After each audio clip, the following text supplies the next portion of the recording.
Uhum.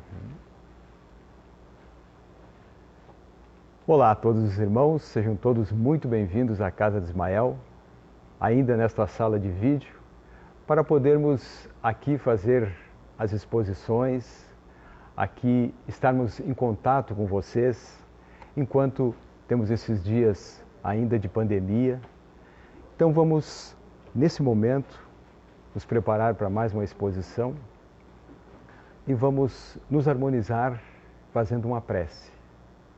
Vamos pedir por todos esses irmãos que estão em situações de rua, em situações que estão em presídios, que estão em hospitais acamados, que estão lutando pela vida, que estão sendo chamados a passar por essas experiências. Então, vamos pedir pela nossa família, pelos nossos entes queridos, pelas pessoas que amamos, pelas pessoas com quem tivemos alguma desavença, que possamos, nesse momento, estar em paz com tudo isso. E sempre pedindo, imaginando nesse momento a figura meiga do Mestre Jesus entrando pela porta principal do nosso lar, visitando cada aposento, deixando lá um rastro de luz, de paz, de amor e de tranquilidade. Pedimos ao Mestre que abençoe a nós e aos nossos familiares e a toda a humanidade neste momento tão difícil para todos nós. Vamos pedir pelo nosso equilíbrio espiritual, fazendo a oração que leva esse nome, dizendo assim: Mestre de amor e de bondade celestial, rogo-lhe a permissão para me dirigir a Ti e humildemente pedir a calma para o meu coração que está cansado e a limpeza para meus pensamentos que estão em peso sobre mim. Peço-lhe a cura para a minha impaciência e a resignação para continuar. Liberte as minhas más energias e banha-me das boas, revitalizando todo o meu corpo físico e espiritual, trazendo de volta a harmonia e a leveza do meu corpo. Acolhe-me, Senhor, em teus braços ternos e recolhe do meu corpo as dores que não me deixam caminhar em segurança. Mestre, dou-lhe minhas mãos para entrelaçar nas suas, para sentir o quanto preciso do teu auxílio. Me acalma, me guie e me sustente onde quer que eu vá.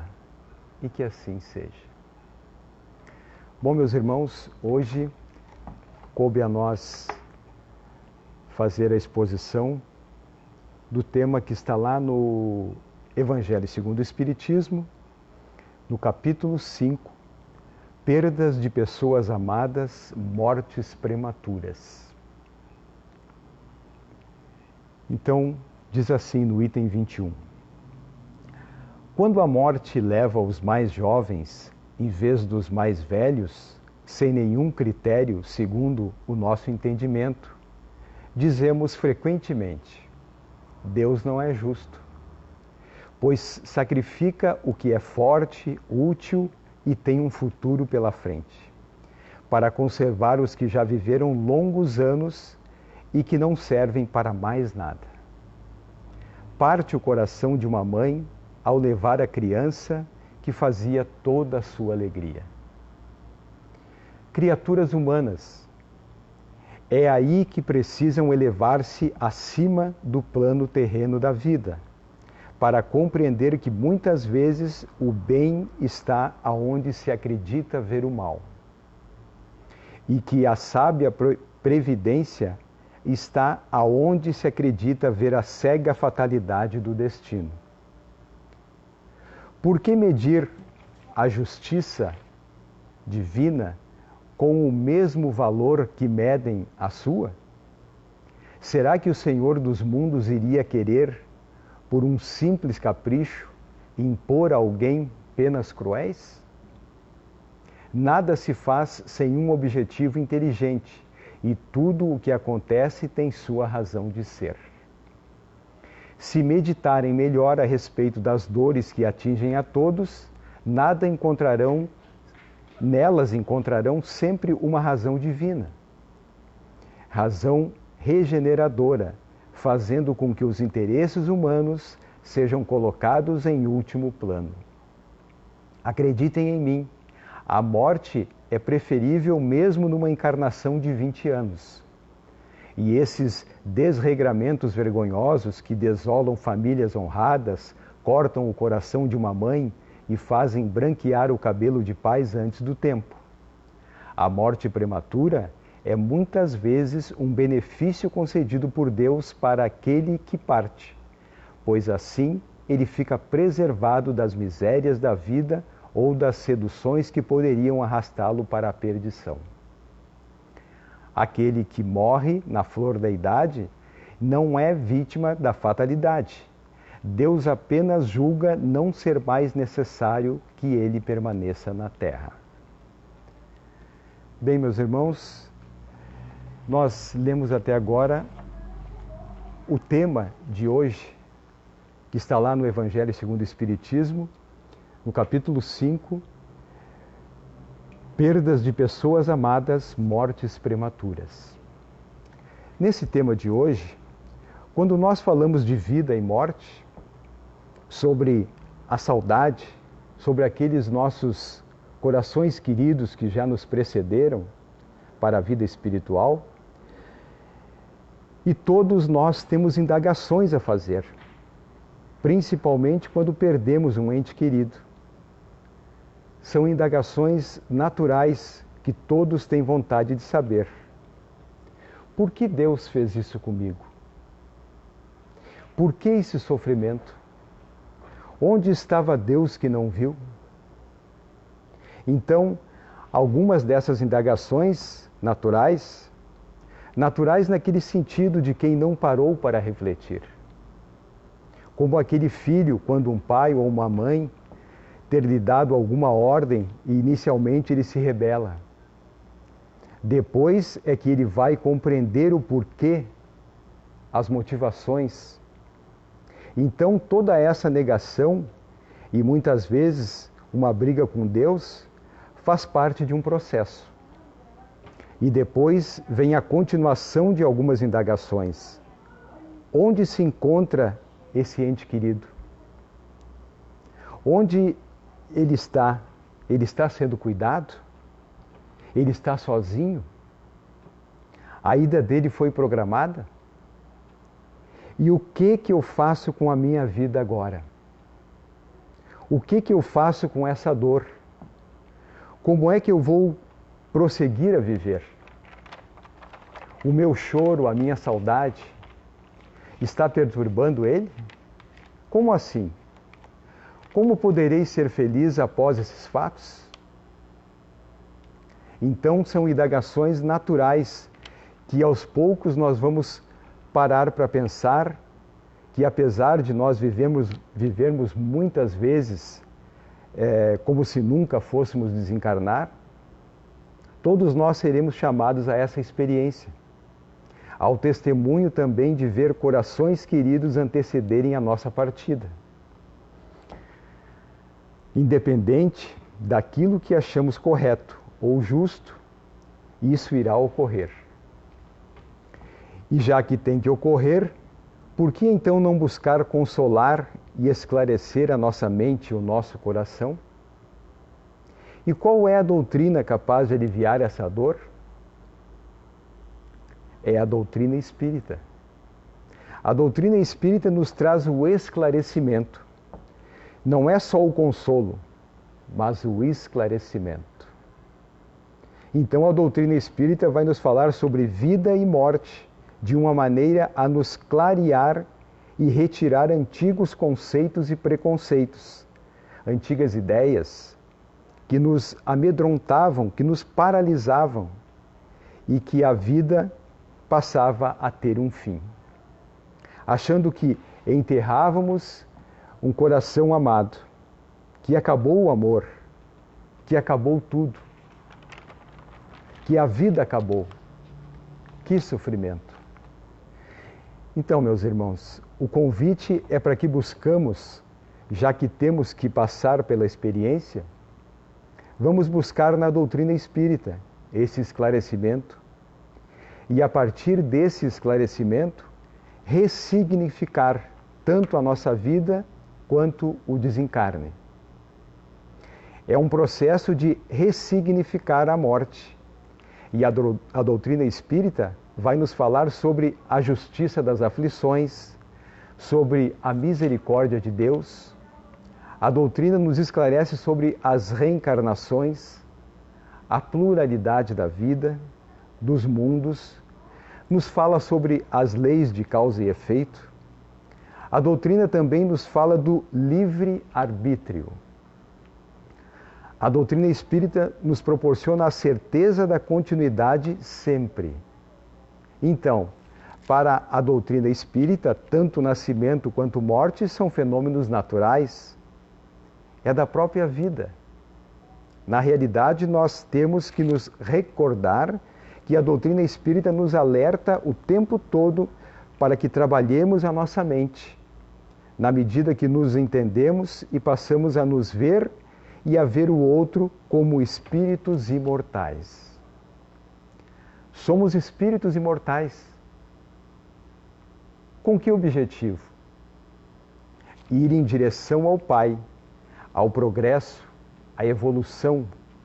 E esse é o objetivo do espírito, esse caminhar com Deus. Mas para que eu caminhe em direção ao progresso e evolução, eu necessito desenvolver inúmeras experiências, passar por inúmeras experiências.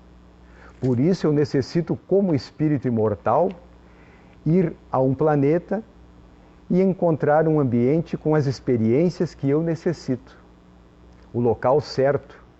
Então são essas experiências que fazem o espírito vir à Terra. E quando ele vem à Terra, ele necessita de um corpo físico. Como nós podemos falar, ele necessita de um instrumento, um veículo no qual ele possa vir se manifestar. Quantos corpos já tivemos? Inúmeros corpos. E muito ainda iremos ter. Esse corpo é apenas uma veste. Então, nós buscamos o planeta Terra como escola, que nos vai oferecer lições das quais necessitamos. E sentamos lá no nosso lugar, que é o nosso corpo físico, para vivenciar essas lições. Mas chega um momento que o ciclo daquelas lições, naquele aprendizado, termina.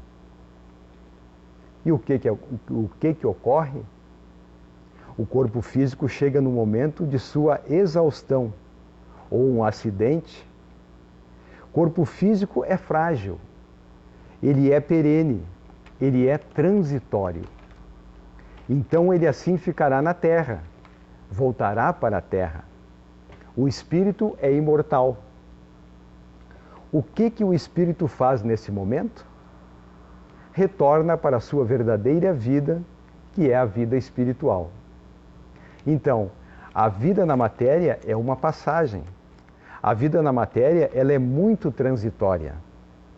Então, quando a gente consegue discernir o que é transitório do eterno, a gente ressignifica a vida e a morte. O que realmente importa essa minha vida material aqui? Ela é apenas um momento. O que nós temos mesmo é a vida espiritual. Essa sim é aonde o espírito busca com seus objetivos se trabalhar para caminhar, evoluir, desenvolver a sua inteligência e a sua moral. Portanto, quando estamos na matéria, estamos vivenciando apenas umas das nossas formas, um nome que escolheram para nós ao aqui chegarmos. Hoje eu sou o Mário, posso ser João, posso ser Maria, posso ser Pedro ou Antônio. É apenas um nome. Já tivemos e vamos ter outros. O que está agora nos acordando são os interesses dessa personalidade. Porque nós estamos abafados dentro de um corpo de carne. Mas durante o sono, ou ao nos libertarmos desse casulo, nós vamos ver que o que interessa mesmo é a proposta do Espírito, o nosso Espírito imortal. O que vamos vivenciando agora, o que estamos vivenciando agora, é muito pequeno.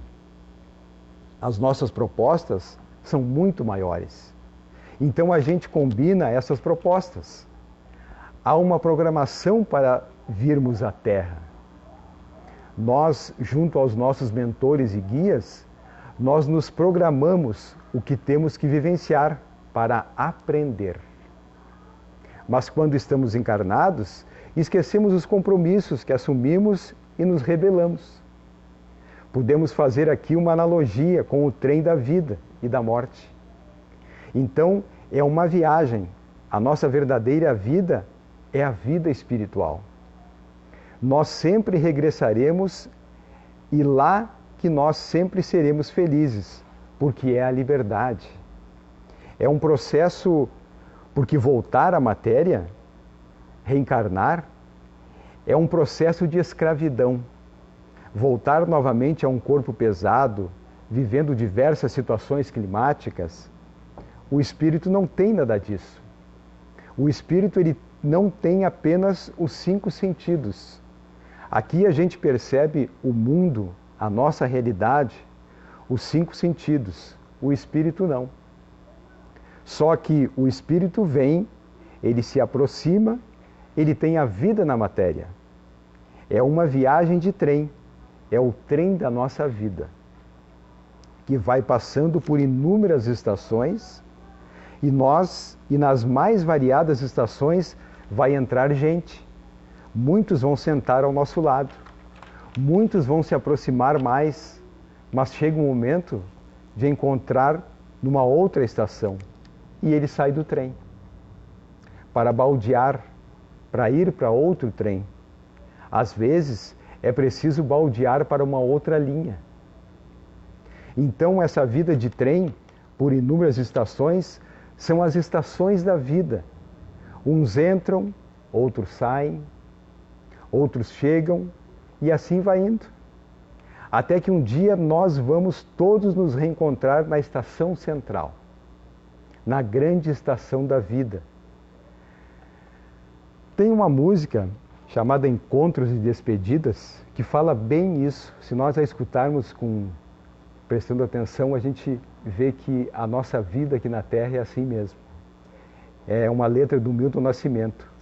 E tem um trecho que diz assim: todos os dias é um vai e vem, a vida se repete na estação. Tem gente que chega para ficar e tem gente que vai para nunca mais. É assim chegar e partir. São só 2 lados da mesma viagem. O trem que chega é o mesmo trem da partida. A hora do encontro é também despedida. A plataforma desta estação é a vida. Então, meus irmãos, é quando a gente começa a ver, é um vai e vem, uns se aproximam, outros se afastam. Então a gente vai entendendo a lidar, tanto a valorizar as presenças e as ausências. É o que a vida vai nos convidando a aprender. Vamos falar então, além desse esclarecimento que a doutrina espírita nos traz, sobre a continuidade no plano espiritual, que é a verdadeira vida nossa. Vamos falar sobre o consolo. No Livro dos Espíritos, na questão 934, Kardec pergunta aos espíritos superiores: a perda dos entes que nos são caros não constituem para nós legítima causa de dor, tanto mais legítima quanto é irreparável e independente da nossa vontade?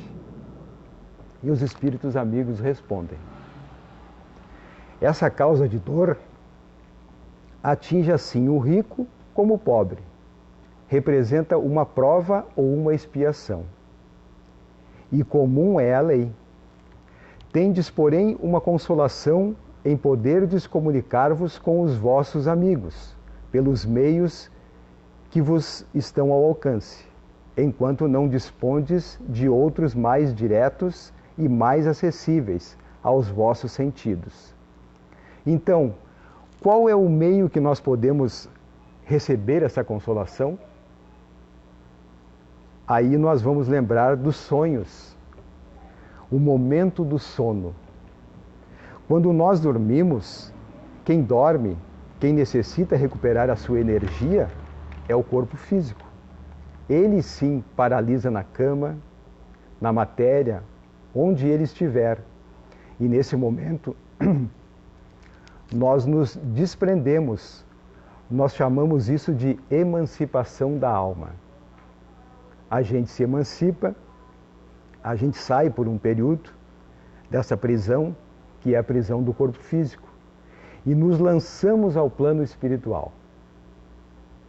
E para onde é que nós vamos? Nós vamos estar em locais espirituais, com presenças espirituais, com as quais nós nos afinizamos. Vejam bem, nos afinizamos. Olha a importância de, ao deitarmos, ao nos prepararmos para dormir, buscarmos um endereço para ir.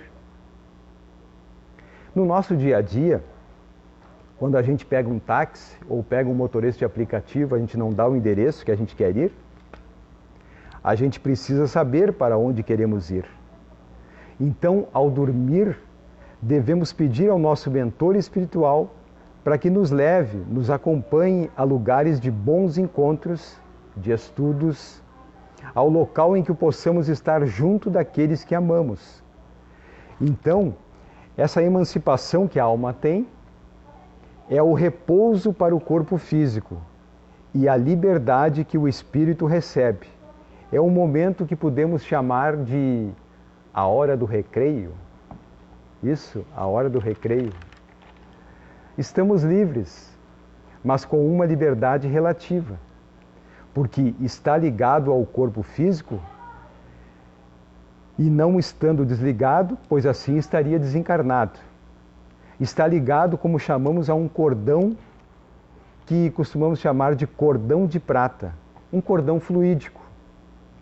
E em qualquer situação de emergência que ocorra ou necessidade, nós somos atraídos magneticamente para esse corpo físico. Por isso não há perigo de desencarne nessa situação. Estamos ligados por esse cordão. Então nós sabemos no plano espiritual quando o espírito está encarnado ou desencarnado, pelo laço fluídico.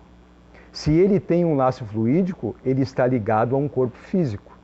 Então ali há um espírito que ainda está encarnado. Então é hora que a vida passa a ter sentido. É a hora de dormir, no sentido que você sai para aproveitar bem aquele momento de descanso do corpo físico, para estudar, para estar junto de nossos mentores, buscando um entendimento, uma consolação, uma preparação para vivenciar uma situação que vai ser difícil. Olha a importância de nos prepararmos para dormir. E agora, se a gente vai dormir de qualquer maneira, com pensamentos ligados a coisas ainda tão ruins, aquele é o endereço que está sendo dado também. Endereço que está sendo colocado na mente para trabalhar por associação, afinidade.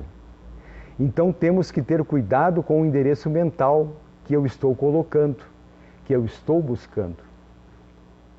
E na questão 935 do Livro dos Espíritos, os Espíritos nos falam mais sobre isso que estamos tratando e dizem assim: a possibilidade de nos pormos em comunicação com os Espíritos é uma dulcíssima consolação, pois que nos proporciona meios de conversarmos com parentes e amigos que deixaram antes de nós a Terra.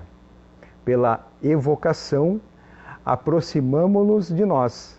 Eles vêm colocar-se ao nosso lado, nos ouvem e respondem. Cessa assim, por bem dizer, toda a separação entre eles e nós.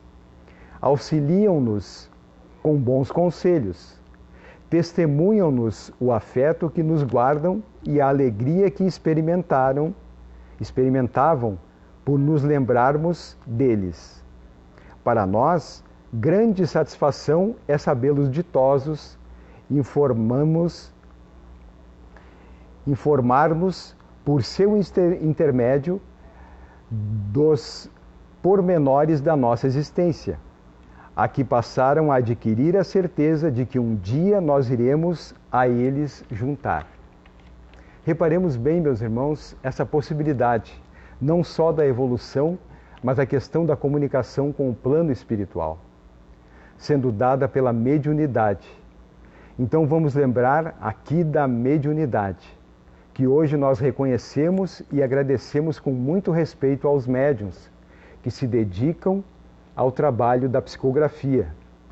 Lembramos de Chico Xavier, que tanto consolo trouxe a muitos corações, pelas notícias do plano espiritual. É um trabalho de consolo. E consolador, porque a nossa dor, ela está muito em relação àquilo que a gente não vê, e isso dá saudade. A gente se perturba muito porque não se está vendo, mas na hora que se sabe como aquele outro está, aquilo dá uma pacificada. E na realidade, às vezes a gente não sabe como o outro está por inúmeros motivos, inclusive dificuldade nossa de se aquietar. Aí nós nos perguntamos assim: por que nem todos conseguem essa comunicação? Nem todos conseguem essa... Primeiramente, vamos lembrar que Chico Xavier tão bem nos avisou que o telefone toca de lá para cá e não daqui para lá. Não é a hora que eu quero, que eu faço a espiritualidade, que eu falo. A espiritualidade é que se propõe a dizer. Porque nem sempre aquele espírito está em condições de passar a sua mensagem. Outra questão: por que nem todos recebem uma mensagem? Porque aquele que vai receber a mensagem nem sempre está preparado.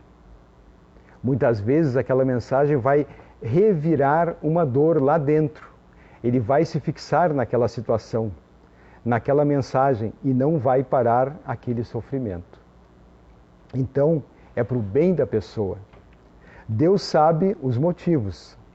Agora, independente de qualquer caso, não se precipita em encontros espirituais. Eles são naturais. Eles ocorrem de uma forma natural. E não é pelo fato de ser médium, ou parente de um médium, ou vizinho de um médium, que esse acerto será melhor ou pior. Não se dá dessa maneira. Muitos de nós já não temos mais essa necessidade dessa confirmação, porque a gente já consegue sentir lá dentro a presença daquele espírito perto da gente. Então cabe também àquele que está mais saudoso sentir como está ele no plano espiritual. E para finalizar, meus irmãos, questionemos assim: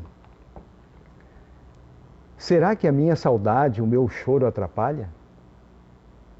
Esse meu coração, esse meu ente querido que antecipou a viagem, será que minha dor o atrapalha?